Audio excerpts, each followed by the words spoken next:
I didn't know how the stock market worked until I was approximately 18 years old. Why? Because I was focused on other things. And also because the people who knew what they were talking about used jargon that I had never heard before, which made the stock market seem more confusing and boring than it actually is. I am going to fix that with this video. Am I qualified to teach you? Well, I don't mean to brag, but I did make $13 from Counter-Strike and TF2 skins, which means I'm basically BNF. So, how does the stock market work? Ignore all of this for now, because there aren't any cool pictures. Pull up Steam and look at the community market. There are millions of transactions going on. People are either buying things with money or selling things in return for money. Go on, buy something.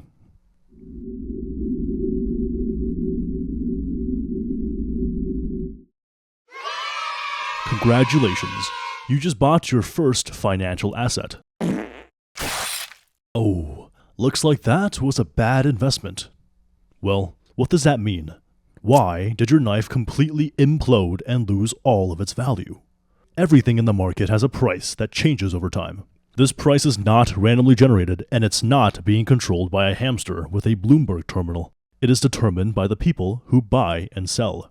When you buy something from the stock market, you're not pulling your favorite stock off the shelf for $11.99. It's more like an auction. When you buy something, you place a bid, which is the highest price you're willing to pay for the item. If you're selling, then you place an ask, which is the lowest price you're willing to sell your item for. Let's say I have a chicken nugget stock, and I would like to sell it. I open up the market and check the market price. One chicken nugget is being sold and bought for 5 money. The number where the highest buying price and the lowest selling price meet would be the market price, or how much the item is currently worth. This price can go in 2 directions, up or down, which is determined by how many buyers and sellers there are. Okay, let's say that I need money fast for a limited edition drop of Buff Gamer Guy bathwater. I can choose how much I want my chicken nugget to sell for. I can potentially put it on the market for 10 trillion money, but nobody's going to buy it at that price. I see a bunch of bids at 4 money and 98 cents, trying to buy chicken nuggets cheaper than the market price of 5 money. I list my chicken nugget for 4 money and 98 cents, instantly fulfilling the bid and getting my cash. I am now free to spend that cash on bathwater. This is called undercutting. Is this bad? Not necessarily, since that's how the market works.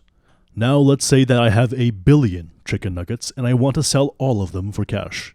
I pull up the nugget market and see that there are 15 bids at 4 money and 98 cents, 12 bids at 4 money and 97 cents, 18 bids at 4 money and 96, going further and further down. I put all 1 billion of my chicken nuggets on the market for the highest available bid, and begin to exchange them for cash.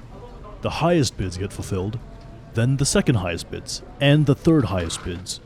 But there aren't enough bids for all 1 billion of my nuggets. People see that the market price is declining fast, and the buyers lower their bids. Eventually, the nuggets are being sold at a price of 1 cent. This is called flooding the market. When an excess of sell orders fill the market, then the price decreases, and then you die. If there are way more sellers than buyers, then the buyers can lower their bids. If the sellers agree to sell at that price, then the market price would decrease, and whatever's being sold would be worth less. Now let's look at the opposite scenario. Let's say you buy a moldy sock at the market price of 1 cent. Suddenly, everyone really wants moldy socks for some reason, and they're all being bought up for 1 cent, then 10 cents, then 50 cents, and it keeps going up and up.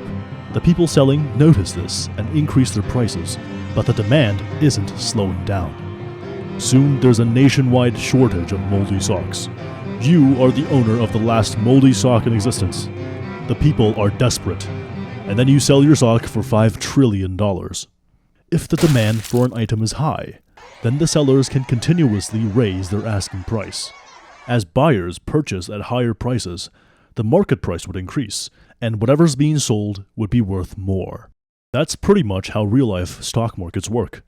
Only instead of selling and buying colorful pixels or moldy socks, people sell and buy shares of companies. By the way, stock, share, and equity mean the same thing. Companies get broken down into anywhere between 1 and 1 bajillion shares, which are then sold to investors.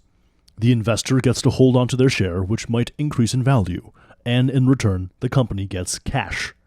You can replace the word stock in stock market with any other word, like gold, crypto, or feet pictures, and everything I just said still applies.